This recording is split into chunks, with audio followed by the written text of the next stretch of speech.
Hello friends, welcome back to my channel chemistry tutorial. So in this video we are going to discuss a very interesting topic, group theory, a new series in English. So we have the Tamil series also, you can also check it out in the description box. So as you all know, group theory is a very important topic.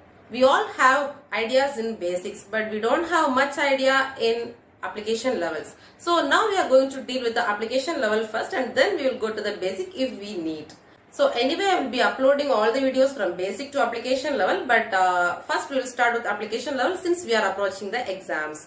So okay, let's start with the Great Orthogonality Theorem. If you want to be notified whenever I upload a new video, click the subscribe button and also the bell button and click all so that you will get notified whenever I upload a new video. So now let's get started. So today we are going to learn the Great Orthogonality Theorem, or we say it as GOT. It is a random theorem without any proof. It is a theorem without proof, and using this theorem we have a formula basically, that is sigma r tau I r mn, and tau I r mn m dash n dash is equal to 1 by root li lj into delta ij, delta mm dash and delta n n dash. So here you can see these three terms as Kroneker's delta symbols, and you can see the explanation of each and every terms now. So here you can see delta R. So R denotes the operation, that is the symmetry operations like E, C2Z, sigma, so and so. So this is the C2V character table, and as you can see, E, C2Z, sigma XZ and sigma YZ, and A1 and A2. So here these are some symmetry elements. So these are the elements inside this irreducible representation. So this A1 is an irreducible representation, A2 is another irreducible representation, B1 is another IRR, and B2 is another IRR. So let us consider only these two. So let us take this, the first term. So tau I R mn means tau is the element of an irreducible representation. So you can see this first element. That is I means I represents the irreducible representation. So let I be this A1 and J be this A2.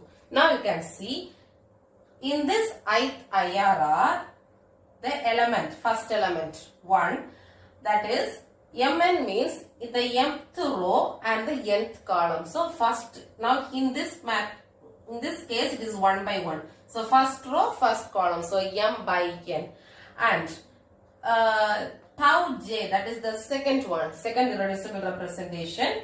The same way operation R, that is, let us take E, and that is the first row and first column, that is m dash n dash, so mth row and the nth column. So we are multiplying each element of the particular operation. So operation E multiplied plus operation C2Z multiplied plus operation sigma XZ multiplied plus operation Y sigma YZ multiplied, and the total sum is equal to this particular part. Here we are having a star because we take it as an imaginary number.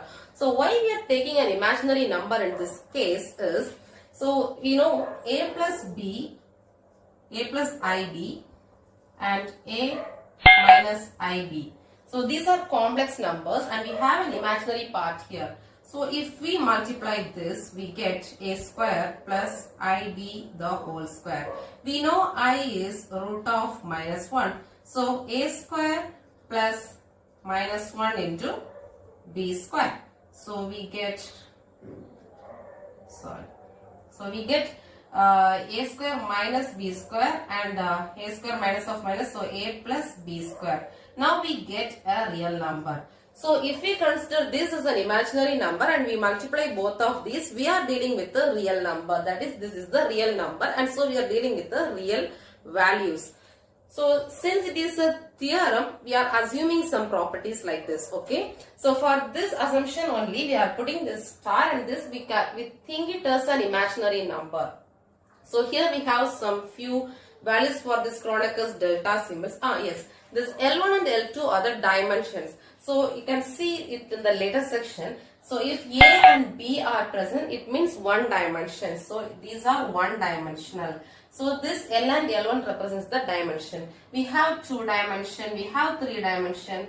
We will be discussing about these in the later classes. If we have this I and J equal, that is both the IRRs are equal, then we'll have this delta ij value as 1.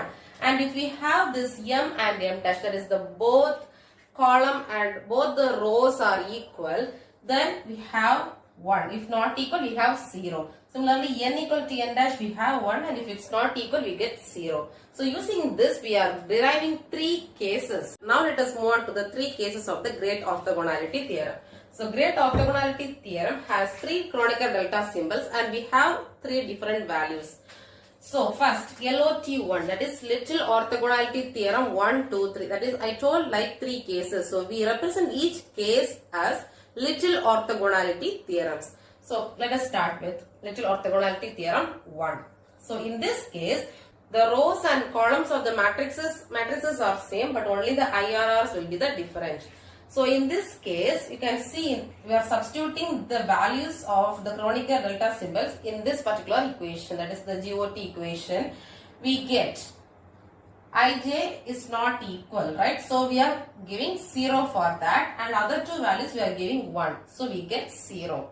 And the next case, LOT2, that is Little Orthogonality Theorem 2. In that case, the matrices have the rows and columns different, but the IRRs will be the same. In that particular case, we get 0 again, because since m is not equal to m dash and n is not equal to n dash, we are giving the value of 0 in these both cases. So we are again getting 0. And the third case is LOT3. And in that case, we have the matrices with the same rows, same column, and the same IRRs. So in that particular case, we are giving 1 for all the 3 Kronecker delta values, and we are getting this value. That is, you can see the difference. Like, since all are same, we are representing these terms as, instead of j we are giving I, and instead of m dash we are giving m, and instead of n dash we are giving n here.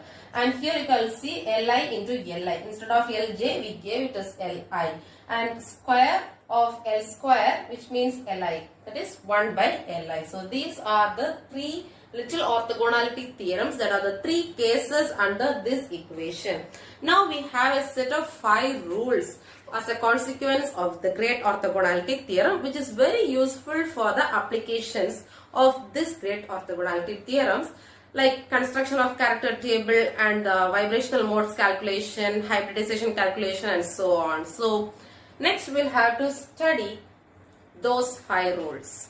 I'm very sorry I missed a term in that equation. So here you have h by root of Li Lj. Instead of 1, I wrote it as 1 by root of Li Lj, but it is actually h by root of Li Lj. That is, h is order of the group. So C2V, we know the order is 4, that is h. And C3V, the order is 6, and that is h. In the case of LOT1 and 2, we have 0. But in the case of LOT3, we will have h by Li. So please note this point. To know the Great Orthogonality Theorem and its applications, we have to be familiar with certain terms. Only then we will be able to follow what are the Great Orthogonality Theorems, Little Orthogonality Theorems, and all the other application levels. So let's get started. So h is the order of the group, and if we consider the C2V point group, you can see we have how many elements, how many operations, 1, 2, 3 and 4. So we have 4 is the order of the C2V point group. So 4, and in the case of C3V we have 6 as the order of the point group C3V. So that is called the order, which is very basic. And now I and j are the irreducible representations. So let us consider the C2V point group again, and we will have A1, A2, B1, B2. So this particular A1, this 2, and this A2, this B1 and B2, these are separately irreducible representations. We will have a matrix representation for this identity element C2Z, sigma XZ and sigma YZ. For identity 1, 0, 0, 0, 1, 0 and 0, 0, 1. So this is the matrix representation of E, and we will have E equal to 3. This is the reducible representation for this particular identity operation. And again solving, we will get some irreducible representations, and that we are representing as A1, A2, B1 and B2. So these are the irreducible representations. We will be representing it as common as I and J. Okay. And now L. So L is the dimension of the IRR, that is irreducible representation. So let us see what are the terms we will be facing in the dimensions. So dimensions may be A, B, E and T.